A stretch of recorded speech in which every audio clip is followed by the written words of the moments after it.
state-owned cargo and freight transporter Transnet says it's now working to try and get its services back up to normal. There are fires at the Richards Bay Multi-Purpose Terminal and the Durban Grain Export Terminal at the Maydon Wharf precinct. It turns out that there have been, it seems, 3 fires in just 3 weeks in that terminal. Now, earlier this year, you may remember, just after that violence in KwaZulu-Natal and in Gauteng in January, Transnet had to declare force majeure after a cyber attack on its services, had to declare it again.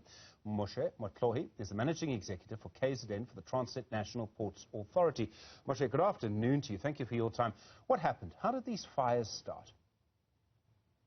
Good afternoon, Steve. Thanks for having us. Look, we do not know how the fire started yet. Well, we only know that we realized the first fire was around just between the shift change in the evening, when the 10 o'clock shift was about to knock off and the new shift was coming in. But we still have not received the report as to what caused the fire. It's safe to say that we saw smoke and then from the flames, and we got our teams to go and try and put out the fire. The reports that I've seen say there have been 3 different fires in 3 weeks. Is that right? That's correct, Steve. So, I mean, have you had fires like this before? Not in the recent past, Stephen. Not in the recent past. I mean, to have 3 fires in 3 weeks, that's incredibly strange, Moshe. I mean, it must be very strange. Look, that's why we have decided to set the board of inquiry, which is concentrating on exactly that as to what caused the fires. Then we can then understand what are we to do. And just to get this right, because they're 2 different, I mean, you run a series of facilities. These fires have actually happened in 2 different places. It's the same port, right, in Richards Bay. It's just that it was on 2 different conveyor belts. And how far apart are the conveyor belts? I mean, they sort of do different things. Yes, it was all at the same time. They do different things, or rather say they move different products. So they are quite far apart. It won't be like one led to the other. So we still are looking at that phenomenon.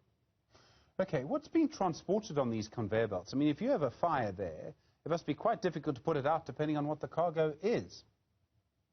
Yes, indeed. The first one was transporting the sulfuric acid, and the second one, it was the first one was the product that is used to make aluminium. Then the second one was more on the sulfuric acid. I mean, do you think? I mean, how much damage has actually been done? I mean, to have sulfuric acid burning, that's incredibly serious. You know, it must have taken a while to put the fires out. How much damage do you think they've done? We will only ascertain that once we have completed the report, Steve, and tell the exact extent of the damage that we know that the operations were disrupted, and we had to devise alternative means of moving the same cargo whilst we were busy reinstalling that capacity that was lost in there. Yes, of course, putting out sulfuric acid was a challenge. We had the fire starting at night. It took about, say, 3 hours to put it out, but then there would be flare-ups after maybe 2 hours. Yeah. So, I mean, when you say that there are other methods to continue this cargo, are your services back to normal now, or are you still using these other methods? Because the conveyor belts are quicker than any other system. Yes, let me give you this picture. What we did when we realized that there was a second fire, as a port authority, we issued a stop certificate to say all the conveyor belts must not be used up until we were satisfied that their functionality was in a good order. Fire detection and suppression has been checked, and there was nothing that would lead to another fire. Then when we did that, it meant that the conveyor belts were not going to be used. But then there is an option where you're using skip containers, where the cargo gets loaded on the skip containers and then gets ferried around using trucks or tractors to either to the train or to the customers' premises. So what we did then when we were doing this inspection and reinstalling the lost belts, we had to use the skip container operation, which is a little bit slower compared to the conveyor belt, but the intention really was to keep the production line in those facilities going and to make sure that we do not adversely affect the customers. Okay, so are things back to normal how they were before the fires now? I mean, are you getting the same volume of cargo going through that you had before the fires? Steve, to say normal, in this case, of the 7 belts that we stopped, 5 of them have been recommissioned. There's 2 that we are doing the last inspection and the touch-ups on them. We were in the same situation where pre-fire. Right now, we've got 5 conveyor belts running, and the 2 operational using containers. There's cargo flowing, so there's no reason to be concerned about the shipment of cargo out of the port. We have synchronized the activities together with the shippers themselves, and make sure that when the trucks do come, they are handled in a fastest possible way under the circumstances without really causing congestion in the port.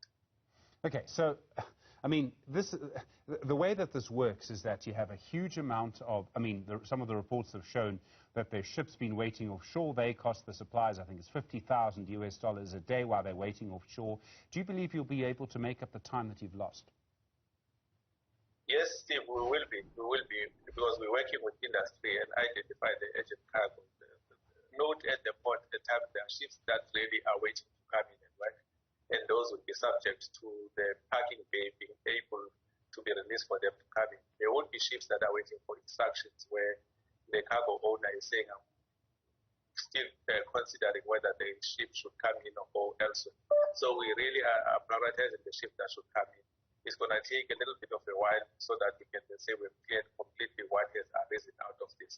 But we really want to emphasize that the reports that we're doing rounds that the port of Durban and Richards Bay were shut, those reports were untrue. We were operating and servicing the ships. Okay, but I mean, at $50,000 a day, you declare force majeure. I mean, I realize you're saying what you have to say. I mean, I get that, but the fact is that this is a very serious problem. Let me sort of put the context, Moshe, because I think this is important. Well, maybe it is, and I realize my job as a journalist is sometimes to smell a conspiracy when there isn't one. But we have the violence in KwaZulu-Natal and Gauteng, and particularly concentrated in KwaZulu-Natal. Then immediately after that, we have the cyber hack on your facilities, which led to you declaring force majeure the first time. Finally, all of that gets resolved. I realize, plenty of places around the world are being held a ransom by these cyber attackers. Transnet's not alone. And then after that, you have 3 fires in 3 weeks for literally the first time since anyone can remember. I'm going to use the word. Is there sabotage here? Look, for me, Steve, I won't jump into that and say there's sabotage or otherwise. Up until we get the board of inquiry that we have put in place is just going to look at every piece of information there is. Then upon it completing its work, we are going to be able to then make that declaration of what are we dealing with here. We're looking at the entire picture and dealing with every piece of evidence that comes our way. But that's going to be 6 months at least, and that's hoping lawyers work quickly, Moshe. You know they don't. I think of importance, Steve, right now is to secure the operation and make sure that we really are able to service the industry and help South Africa trade with the rest of the world. So the measures we're putting in place are meant to guard and make sure that we do not have any unforeseen stuff happening where possible. We have increased the measures of monitoring, security around the facilities, and also the actual patrol along the conveyor belts. So we're doing some work to make sure that we secure the operational capability of the port. And for us, that is important. Yes, this which has happened is something that we have to really get to the bottom of it and deal with it appropriately. Moshe Motlohi, it's a lot to do. I appreciate the time. Thanks very much indeed. Very difficult situation developing around Transnet. Moshe Motlohi is the Managing Executive for the KwaZulu-Natal region for the Transnet National Ports Authority.